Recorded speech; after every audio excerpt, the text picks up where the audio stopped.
சுத்தி வளர்ச்சியெல்லாம் கேட்கல. ஓப்பனா நேரா கேட்கிறேன். ஏன் நிகழ்கால பிரச்சனைகளுக்கு தாவேகா மாநாட்டுல முக்கியத்துவம் கொடுக்கல?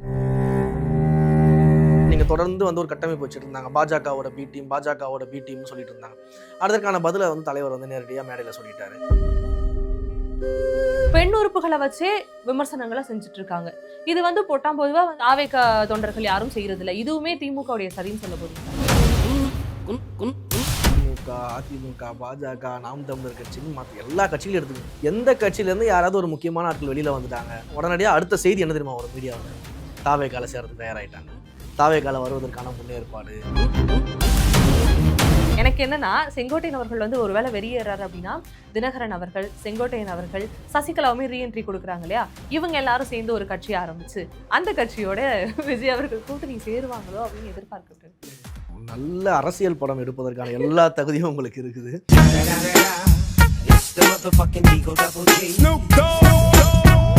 மற்றவங்கலாம் கட்சி ஆரம்பிச்சு தான் மக்களோட வீட்டுக்குள்ள போகணும். நாங்க ஆல்ரெடி மக்கள் வீட்டுக்குள்ள தான் இருக்கிறோம். அப்புறம் தான் கட்சியை ஆரம்பிச்சோம்.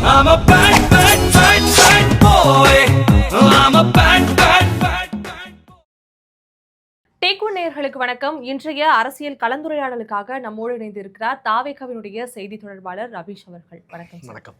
சுத்தி வளர்ச்சியெல்லாம் கேட்கல. ஓப்பனா நேரா கேட்கிறேன். ஏன் நிகழ்கால பிரச்சனைகளுக்கு தாவேகா மாநாட்டுல முக்கியத்துவம் கொடுக்கல? மாநாடை பொறுத்த வரைக்கும் நீங்க பாத்தீங்கன்னா, ஒட்டுமொத்தமாக இந்த ஆட்சியினுடைய அவலங்களை அவர் எடுத்து சொல்லியிருக்கிறார். ஏன்னா முதல் மாநாடு பாத்தீங்கன்னா, நம்ம எதற்காக அரசியலுக்கு வரோம், நம்முடைய கட்சியின் தேவை என்னவாக இருக்கிறது, நம்முடைய கொள்கை என்ன, கோட்பாடு என்ன, நம்முடைய கொள்கை தலைவர்கள் யாரு, இன்றைக்கு நான் அரசியல் வருவதற்கான தேவை என்னவாக இருக்கிறது, எதற்காக நம்ம ஒரு புது கட்சியை துவங்குறோம், எதற்காக நம்ம பண்ண போறோம், அந்த நோக்கத்தை விரிவாக பேசிட்டு இருந்தேன். இப்போ இந்த மாநாடை பொறுத்த வரைக்கும் மதுரை மாநாட்டில் இன்றைக்கு பாஜக ஆட்சியில் மக்கள் என்னென்னலாம் எதிர்பார்க்குறாங்க, என்னென்ன அவல நிலைகள் இருக்குது, திமுக ஆட்சி என்ன அவலங்கள் நிலை இருக்குது, எப்படியெல்லாம் அதை வைத்துக்கொண்டு இப்படி ஒரு அவல ஆட்சியிலுமே இவங்க ஒரு பிராண்டிங் பண்ணிக்கிட்டு இருக்கிறாங்க அப்படிங்கிறத அவர் மிக தெளிவாக சொல்லியிருந்தார்.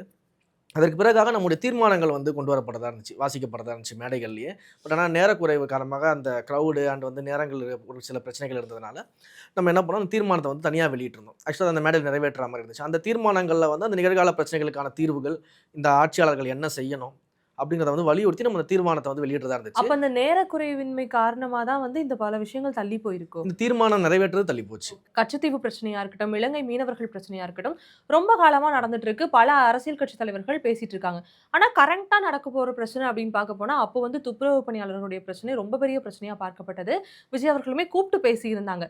மாநாட்டு மேடையில பேசுறாங்க அப்படிங்கிறப்போ அவர்களுக்கான ஒரு ஓங்கி ஒலிக்கக்கூடிய ஒரு குரலா விஜய் அவர்களுடைய குரல் ஒலித்திருக்கும். அவர் பேசுவாருன்னு சொல்லி எதிர்பார்த்த பல மக்களுக்கு அது ஏமாற்றமா தான் இருந்துச்சு.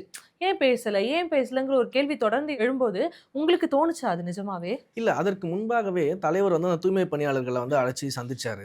இன்னொன்று தலைவர் அங்கேயே போற மாதிரி இருந்துச்சு. ஆனால் அவங்களுடைய தரப்புல இருந்து வேண்டாம், நீங்க வந்தீங்கன்னா அது பிரச்சனையை வேற மாதிரி திசை திருப்பிடுவாங்க, அதனால நாங்களே சந்திக்கிறோம் அப்படின்னு சொல்லிட்டு சந்திச்சாங்க. தூய்மை பணியாளர்களே வந்து. ஆமா, அவங்களே அந்த பேட்டியுமே கொடுத்துருக்காங்க. நாங்கள் தான் தலைவரை வரவானான்னு சொன்னோம், நாங்களே சந்திக்கிறோம்னு சொல்கிறது. அங்கே இன்டர்னலாக நடக்கும்போது அவர்களுடைய பிரச்சனைகளை கேட்டறிந்து அவர்கள் பிரச்சனைக்கு என்ன தீர்வு நம்ம சொல்ல முடியும். ஏன்னா இது வெறும் போராடக்கூடிய ஒரு 2000 தூய்மை பணியாளர்களோட பிரச்சனையாக நம்ம பார்க்க முடியாது. அப்போ தமிழ்நாடு முழுக்க நம்ம எடுத்துக்கிட்டோம்னா இந்த மாதிரி எவ்வளோ பேர் ஒரு அரசாங்கத்தின் கீழே கான்ட்ராக்டில் ஒர்க் பண்ணிட்டு இருக்காங்க, அவர்களுடைய நிலைமை என்னவா இருக்குது. ஏன்னா நீங்கள் யோசிச்சு பாருங்களேன், இப்போ 2000 பேருக்காக நம்ம ஒரு சொல்யூஷனை சொல்கிறோம்னு வச்சுக்கோங்களேன், அது தமிழ்நாடு முழுக்க நம்ம பார்க்க வேண்டியதாக இருக்குது. 2000 பேருக்கான சொல்யூஷன் மட்டும் கிடையாது. ஸோ அதற்கான முன்னெடுப்புகளை தலைவர் அங்கே பேசியிருக்கிறாரு. அந்த இன்டர்னலான கூட்டத்தில் அந்த தூய்மை பணியாளர்களோட அவருடைய தேவை என்னவா இருக்குது, ஒட்டுமொத்தமாக தமிழ்நாடு முழுக்க இது போல் என்ன பிரச்சனைகள் இருக்குது, அதற்கான தீர்வு என்னவா இருக்கும், அதை எப்படி செய்யறதுன்றதை நம்ம பார்க்கணும். ஏன்னா நம்ம தலைவர் நான் சொன்னேன்ல, எடுத்த உடனே நான் இதை செய்யறேன், நான் இதை ஆட்சிக்கு நான் பண்ணி கொடுத்துறேன், எனக்கு அந்த ரகசியம் தெரியும், நான் செய்யறேன் அப்படின்னு சொல்ற ஒரு ஆள் கிடையாது. என்ன பிரச்சனை, இதுக்கு என்ன சொல்யூஷனாக இருக்க முடியும், இதை செய்யறதுக்கு முடியுமா, முதல்ல ஒரு நம்ம ஆட்சி அமைச்சா கூட இதை நம்ம என்ன செய்ய முடியும், அதற்கான ஃபெசிலிட்டிஸ் இருக்குதா, ரிசோர்ஸஸ் இருக்குதான்றதை பார்த்துட்டு அதற்கப்புறம் தான் ஒரு வாக்குறுதியை கொடுப்பார். இப்போ இந்த ஆணவ படுகொலை விவகாரத்தில் நீங்கள் ஏற்கனவே நம்முடைய கட்சியின் நிலைப்பாட்டை திரு ஆதவ அர்ஜுனா அவர்கள் மூலமாக தலைவர் வெளியிட்டார். அது கட்சியினோட நிலைப்பாடாக தான் நம்ம பார்க்க வேண்டியது இருக்குது. ஏன்னா எங்களுடைய கட்சியை பொறுத்த வரைக்கும் மற்ற கட்சிகள் மாதிரி கிடையாது.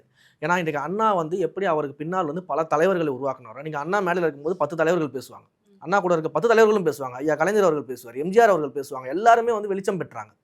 அப்போ அண்ணா இருக்கும்போது மற்றவர்கள் ஏன் பேசினாங்கன்னு அன்றைக்கு யாரும் கேள்வி கேட்கல. அன்றைக்கு அவர்கள் எல்லாமே வளர்ந்தாங்க. அப்படி தான் ஒரு தலைவர்களை வளர்க்க முடியும். ஒரு கட்சியை ஒரு ஆரம்ப கட்டத்திலேருந்து அடுத்த கட்டத்துக்கு கொண்டு போகணும்னா அடுத்த கட்ட தலைவர்கள் வளரும்.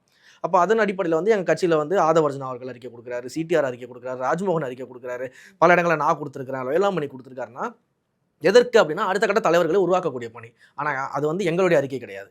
நாங்கள் எங்களுடைய சிந்தனையை மட்டும் வைத்துக்கொண்டு என்னுடைய தனிப்பட்ட பார்வையாக அந்த அறிக்கையை நம்ம பார்க்கக்கூடாது. அப்படி யாரும் நாங்கள் கொடுக்கவும் மாட்டோம்.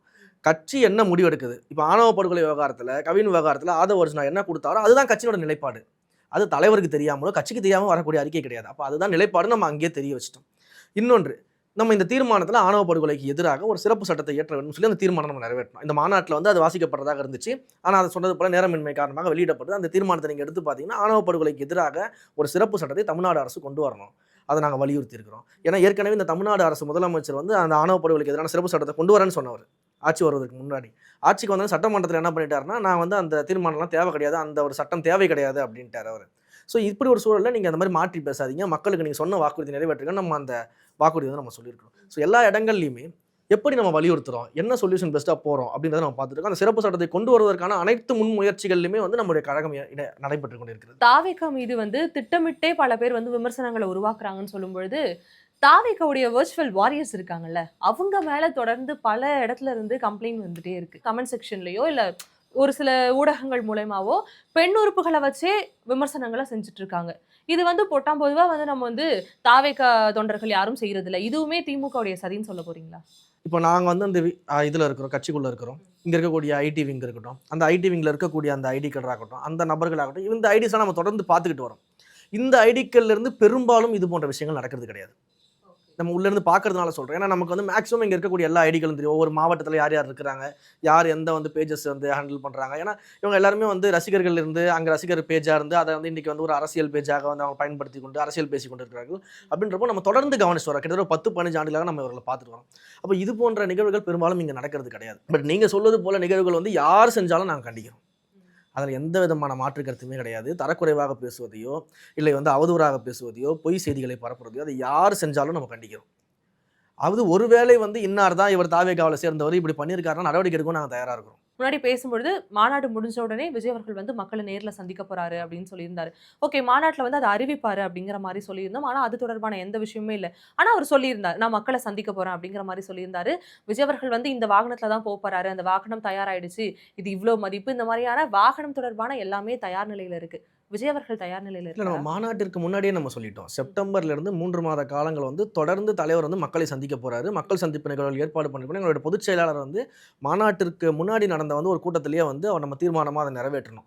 தொடர்ந்து வந்து தலைவர் சந்திக்க போறாருன்னா, அன்றைக்கு தான் நம்ம மாநாட பத்தின்னு சொன்னோம். மதுரையில மாநாடு நடக்குது. நம்முடைய மாநாட்டுக்கான ஏற்பாடு நடந்திருக்குன்னு சொல்லி அதையுமே நம்ம சொல்லியிருந்தோம். ஸோ அதற்கான பணிகள் நடந்துகிட்டு இருக்குது.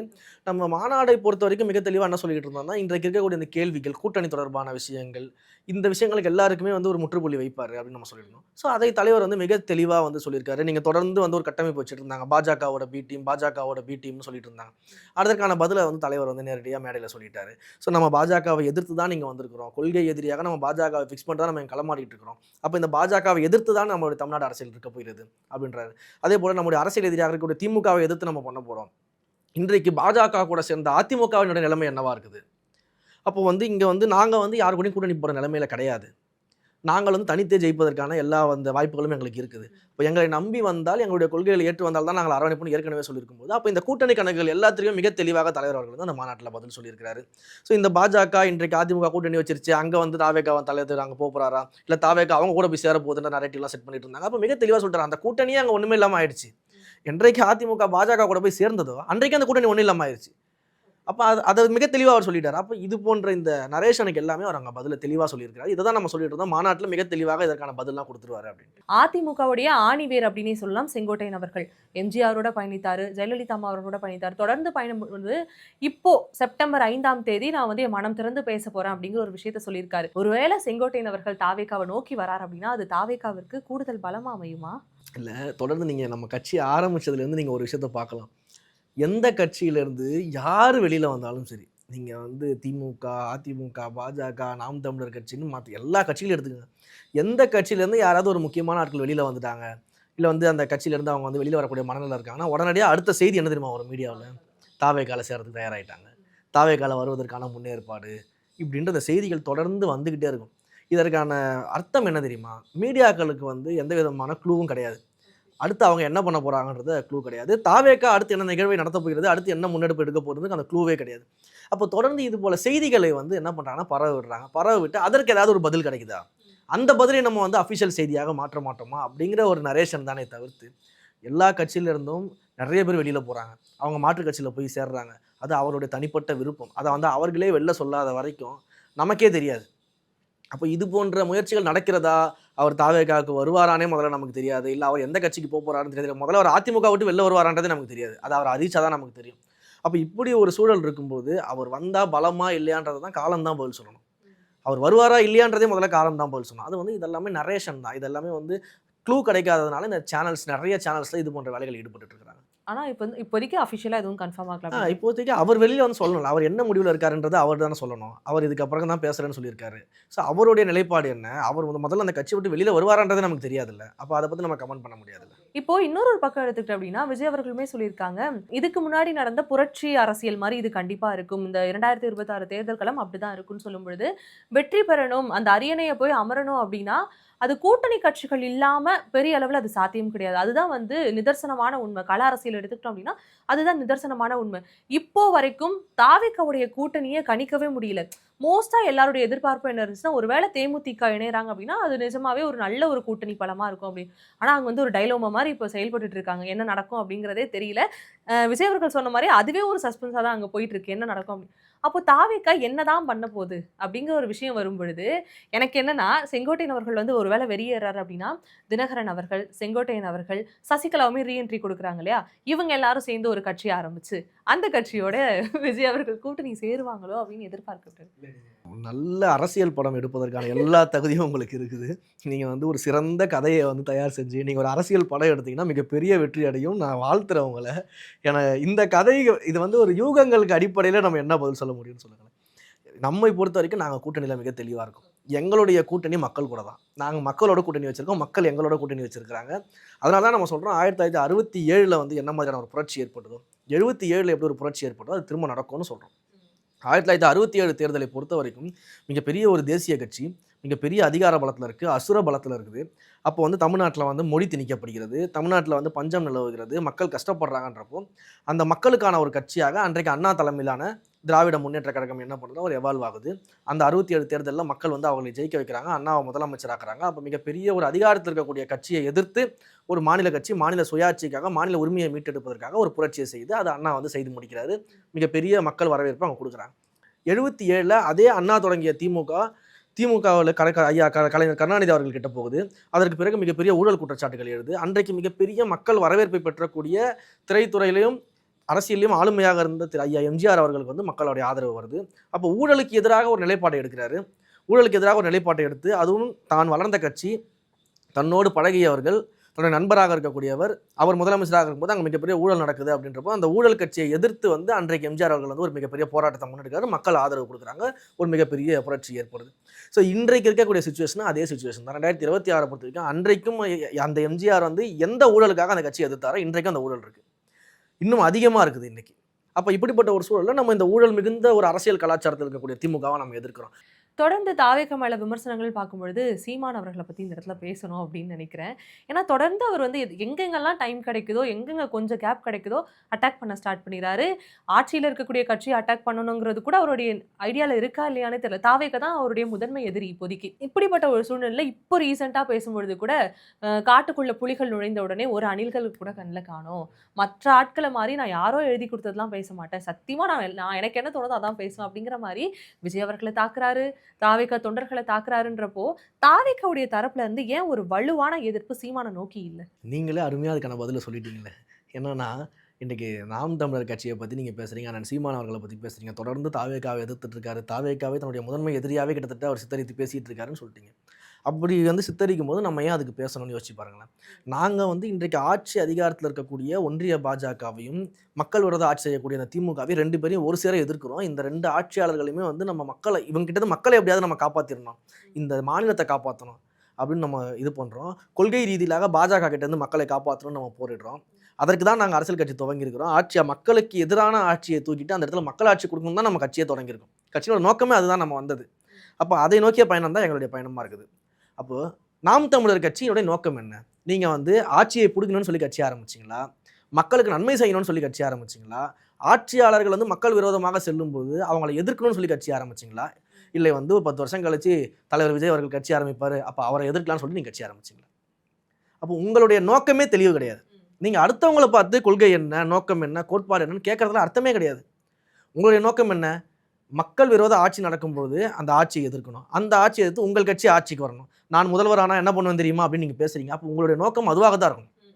இன்றைக்கு இருக்கக்கூடிய முதலமைச்சர் சரியா செயல்படல, அவரை மாத்திட்டு நான் முதலமைச்சர் ஆகணும், நாம் தமிழர் கட்சி ஆட்சிக்கு வரணும்னு நீங்க சண்டை போட்டு போராடினா பரவாயில்ல. அதே நோக்கத்துல வந்து இன்றைக்கு ஆட்சியாளர் எதிர்த்து போராடக்கூடிய எங்களை பார்த்து நீங்க எதிர்த்துட்டு இருந்தீங்கன்னா, எங்களுக்கு அது டைம் வேஸ்ட் கிடையாது, உங்களுக்கு தான் அது டைம் வேஸ்ட். அதனால உங்களை நோக்கி பதில் சொல்வதை விட இந்த ஆட்சியாளர்களை நோக்கி கேள்வி எழுப்பி மக்கள் பிரச்சனையை கொண்டு போறதுல நாங்க பிஸியா இருக்கோம். அதை நாங்க பண்ணிட்டு இருக்கோம். அவ்வளவுதான். சீமான் தரப்புல இருந்து என்னதான் விமர்சனம் வச்சாலுமே மக்களுடைய கருத்து கணிப்புகளை வச்சு பார்க்கும் பொழுது ஒரு டீசென்ட்டான ஒரு சப்போர்ட் வந்து விஜய் அவர்களுக்கு இருக்கு. இது வந்து மறுக்க முடியாத ஒரு உண்மை இல்லையா? அப்போ விஜய் அவர்கள் ஏன் வரணும் அப்படின்னு சொல்லி மக்கள் கிட்ட நம்ம இந்த ஒரு கொஸ்டினை ரைஸ் பண்ணும்பொழுது என்ன சொல்றாங்கன்னா, இத்தனை வருஷம் ஒருத்தர் ஆண்டுட்டு இருக்காங்க. புதுசா ஒருத்தர் வராரு. வரட்டும். என்ன பண்றாரு பார்க்கலாம். ஒரு மாற்றம் தானே, ஒரு மாற்றம் தானேன்றாங்க. என்ன மாற்றத்தை எதிர்பார்த்து 2026ல விஜய் அவர்களுக்கு வாக்களிக்கலாம்? மாற்றம் அப்படின்றத விட வந்து இன்றைக்கு வந்து ஒரு மாற்று சக்தி இங்க தமிழ்நாட்டுக்கு தேவை கிடையாது. ஏன்னா மாற்று சக்திக்கு இங்க 10, 15 பேர் இருக்கிறாங்க. ஆல்ரெடி கியூல நிக்கிறாங்க. இங்க மாற்று சக்தின்றதுக்கே வேலை கிடையாது. மக்கள் எதிர்பார்க்குற மாற்று என்ன அப்படின்னா, தொடர்ந்து வந்து நம்ம வந்து இந்த கட்சி சரியில்ல. கடந்த ஆண்டு காலங்கள்ல வந்து இந்த கட்சி இது மாதிரி நடந்துருச்சு. அதனால தான் நம்ம இந்த கட்சிக்கு வாக்களிச்சோம். இப்ப இந்த கட்சி இந்த வேலையை செய்யுது. அதுக்கு அந்த கட்சியே பரவாயில்ல போல இருக்கு. அப்படின்னு மக்களுக்கு வேற சாய்ஸே இல்ல இங்க. இந்த 2 கட்சியை தவிர வேற எந்த கட்சியுமே இல்லன்ற கட்டமைப்பு வந்து இவர்கள் உருவாக்கி வச்சிருந்தாங்க. இன்றைக்கு வந்து திமுகவை, அதிமுகவை தவிர தமிழ்நாட்டை வேற யாராலையும் ஆள முடியாது. வேற யாராலுமே வந்து ஆட்சிக்கே வர முடியாது. அப்படின்ற அந்த கட்டமைப்பு வந்து மிக வலிமையாக வந்து என்ன பண்ணிட்டாங்கன்னா, தொடர்ந்து பல நாட்களாக அந்த இமேஜை கிரியேட் பண்ணி வச்சிருக்காங்க. பல ஆண்டு காலமாக கிரியேட் பண்ணி வச்சிருக்காங்க. மக்களும் வேற வழி இல்லாம வாக்களிச்சுட்டு வந்தாங்க. நீங்க மனசாட்சி தொட்டு சொல்லுங்க. எந்த மக்களாவது சந்தோஷமா தாங்க நாங்க 2 கட்சிக்கு மாத்தி மாத்தி வாக்களிச்சோம்னு சொல்லுவாங்களா? கண்டிப்பா சொல்ல மாட்டாங்க. ஏன்னா அந்த அளவுக்கு இங்க ஆளுமைலாம் யாரும் கிடையாது. உண்மையிலேயே சொல்லப்போனா ஐயா கலைஞர் அவர்களுக்கு பிறகும் இங்க அதிமுக அம்மையார் ஜெயலலிதா அவர்களுக்கு பிறகும் யார் ஆளுமை இருக்கிறாங்க? யார் அந்த அளவுக்கு மக்களோட அன்பை முழுமையாக பெற்று இன்னைக்கு ஆட்சி அதிகாரத்தில் இருக்காங்கன்னு யோசிச்சு பாருங்க. அப்படி யாருமே கிடையாது. அந்த ஆளுமைகளும் இங்க கிடையாது. மக்கள் வேற வழி இல்லாம வாக்களிச்சுட்டு இருக்காங்க. அப்போ அந்த அளவுக்கு மிகப்பெரிய ஒரு ஆளுமையை மக்கள் எதிர்பார்த்துட்டு இருக்காங்க. அந்த ஆளுமையாக தான் இன்றைக்கு எங்க தலைவர் அவங்க பார்த்துக்கிட்டு இருக்காங்களே தவிர்த்து வேற எந்த ரீசனுமே கிடையாது. ஒரு மிகச்சிறந்த ஆளுமையால மட்டும்தான் மக்கள் விரும்பக்கூடிய மக்களாட்சியை கொடுக்க முடியும். இன்னொன்று வந்து நம்முடைய தலைவரை பத்தி அவங்களுக்கு தெரியும். ஏற்கனவே நம்ம பல இடங்கள்ல சொல்லியிருக்கோம். மிகப்பெரிய உச்சத்துல இருந்தவர் அவர். சம்பாதிச்சிட்டாரு. எல்லாமே அவர் பார்த்துட்டாரு. அப்போ அப்படிப்பட்ட ஒரு சம்பாத்தியத்தில் இருக்கவர் அதை விட்டுட்டு வந்து அரசியல்ல வந்து சம்பாதிக்கணும்னு வர வேண்டிய அவசியம் கிடையாது அவருக்கு. இன்னைக்கு ஒன்றுமே இல்லாம வந்து அரசியல்ல வந்து உள்ள வந்து முதலமைச்சராகி ஒரு குடும்பமே வந்து ஆட்சி அதிகாரத்துக்கு வந்து தமிழ்நாட்டையே சூறையாடி இன்னைக்கு ஒட்டுமொத்த தமிழ்நாடுமே தங்களுடைய சொத்தா மாத்தி வச்சிருக்கக்கூடிய அளவு திமுக இருக்குது. அப்ப இப்படிப்பட்ட நிலைமை அவர் கிடையாது. அவர் ஏற்கனவே திரைத்துறையில நல்லா சம்பாதிச்சிருக்காரு. இன்னும் சம்பாதிக்கக்கூடிய கெப்பாசிட்டி அவர்கிட்ட இருக்குது. மக்கள் ஏற்றுக்கொள்ள இடத்துல தான் இருக்கிறாங்க. இன்னும் 10 ஆண்டுகள் திரைத்துறை இருந்தாலும் அவர் தான் நம்பர் 1. அதில் யாராலும் மாற்றுக்கிறதே சொல்ல முடியாது. அப்படிப்பட்ட இடத்துல இருந்து அதை விட்டுட்டு வர வேண்டிய அவசியம் என்ன இருக்கு? ஏன் ஒரு 10 வருஷம் கழிச்சு, இன்னொரு 10 வருஷம் கழிச்சு படம் எல்லாம் வந்து அவருக்கு தீர்ந்து போகும்போது, இல்ல அவரோட படம் ஒருவேளை சரியா போகாம இருந்தா, அப்போ கூட அவர் அரசியலுக்கு வந்திருக்கலாமே. ஏன் இன்றைக்கு நம்பர் 1 பொசிஷன்ல இருக்கும்போது அவர் வரணும்? அப்படின்றத மக்கள் மிக தெளிவா பார்த்துக்கிட்டு இருக்காங்க. ஸோ அதனுடைய வெளிப்பாடு தான். அப்போ ஏதோ ஒரு நல்ல விஷயம் செய்யணும்னு அவர் ஆசைப்படுறாரு. இது ஒரு பக்கம். இன்னொரு பக்கம் கடந்த கால வரலாறு எடுத்து பார்த்தீங்கன்னா 30 ஆண்டு காலம் நம்ம மக்கள் சேவை செஞ்சு வந்திருக்கோம். அவர் திரைத்துறையில் இருக்கும்போது மக்கள் இயக்கமாக இருக்கும்போதும் மக்கள் பணிகளை செஞ்சிருக்கிறாருன்றது மக்களுக்கு தெரியும். நீங்க 2021க்கு முன்பாக நடந்த தேர்தல்கள் வந்து ஊரக உள்ளாட்சி தேர்தல் நடந்துச்சு. அப்போ அந்த ஊரக உள்ளாட்சி தேர்தலில் வந்து பார்த்தீங்கன்னா கிட்டத்தட்ட 120க்கும் மேற்பட்ட சுயேட்சையாக நின்று ஜெயிச்சாங்க நம்மளோட மக்கள் இயக்கத்துல இருந்து. நாங்கள் அதுக்கு பிரச்சாரம் பண்ணோம். நிறைய இடங்கள் நம்ம பிரச்சாரம் பண்ணியிருக்கோம், போயிருக்கோம். தலைவர் வந்து அதை பற்றி வந்து அன்றைக்கி வந்து வாக்களிங்கன்னு தலைவர் சொல்லலை. எந்த மக்கள்கிட்டையுமே அறிக்கை கொடுக்கல. என்னுடைய ரசிகர்கள் வந்து நிற்கிறாங்க, வாக்களிங்கன்னு தலைவர் சொல்லலை. அப்போ வந்து பெரிய பெரிய மாநில பொறுப்புகளில் அப்படி இருந்து யாரும் வந்து பிரச்சாரம் பண்ணல. பெரிய முகங்கள் கிடையாது. வெறும் தலைவருடைய முகத்தை காமிச்சு தான் போய் பிரச்சாரம் பண்ணாங்க. நாங்கள் வந்து சாப்பாடு போட்டிருக்கோம், நாங்கள் இந்த மக்களுக்கு இவ்வளோ உதவி செஞ்சிருக்கோம், கல்வி உதவி செஞ்சிருக்கோம், இந்த வார்டில் நாங்கள் நிற்கிறோம், எனக்கு ஓட்டு போடுன்னு கேட்டாங்க. 120க்கும் மேற்பட்டவங்க எனக்கு சுயேட்சையாக நின்று ஜெயிச்சாங்க. இன்றைக்கு இருக்கக்கூடிய பெரிய கட்சிகள் கூட இதை செய்ய முடியாது. அன்றைக்கு வந்து எந்த விதமான கட்சி இல்லாமல் ஒரு மக்கள் இயக்கமாக சமூக சேவை கொண்ட இயக்கமாக இருக்கும்போது நம்ம பண்ணியிருக்கோம். அப்போ மக்கள் ஏற்க தயாராகிட்டாங்க. அப்போ இதற்கு முன்பாக நாங்கள் என்ன பண்ணியிருக்கிறோம், இப்போ நாங்கள் என்ன பண்ணிட்டு இருக்கிறோம், அவருடைய நோக்கம் என்னவா இருக்குன்றது மக்கள்கிட்ட போய் சேர்ந்துருக்குது. அப்போ ஒரு தூய நோக்கத்தோடு வரதுனால மக்கள் நம்மளை எதிர்பார்க்குறாங்க. மிகப்பெரிய ஒரு முதன்மை சக்தியாக இந்த ஆட்சியாளர்களுக்கெல்லாம் மாற்றாக ஒரு நல்லாட்சி கொடுக்கக்கூடியவராக எங்கள் தலைவரை பார்க்குறாங்க. அதுதான் உண்மை. அதான் எங்கள் தலைவர் சொல்லியிருப்பார். மற்றவங்கலாம் கட்சி ஆரம்பித்து தான் வந்து மக்களோட வீட்டுக்குள்ளே போகணும். நாங்கள் ஆல்ரெடி மக்கள் வீட்டுக்குள்ளே தான் இருக்கிறோம், அப்புறம் தான் கட்சியை ஆரம்பித்தோம் அப்படின்னு அவர் சொன்னார். அதற்கான ரீசன் இதுதான். ஏன்னா 30 ஆண்டு கால சர்வீஸை வந்து நம்ம மக்களுக்கு செஞ்சுருக்கிறோம். தொடர்ந்து பல்வேறு திட்டங்கள் நம்ம சேனல் வரிசையை பட்டியலிட்டுலாம் நான் சொல்லியிருக்கிறேன். நிறைய திட்டங்கள் நம்ம செஞ்சுருக்கோம் மக்களுக்கு 30 ஆண்டு காலமாக. அதனுடைய வெளிப்பாடு அந்த அன்பு தானது. மக்களுடைய அந்த தூய எதிர்பார்ப்பு இருக்கு இல்லையா? அதுக்கு 2026ல உங்களுக்கும் சரி எல்லாருக்குமே வந்து ஒரு பதில் கிடைக்கும் அப்படின்னு நம்புவோம். கலந்துரையாடலில் பங்கேற்று பல கருத்துக்களையும் தகவல்களையும் பகிர்ந்திருக்கீங்க. ரொம்பவே நன்றி.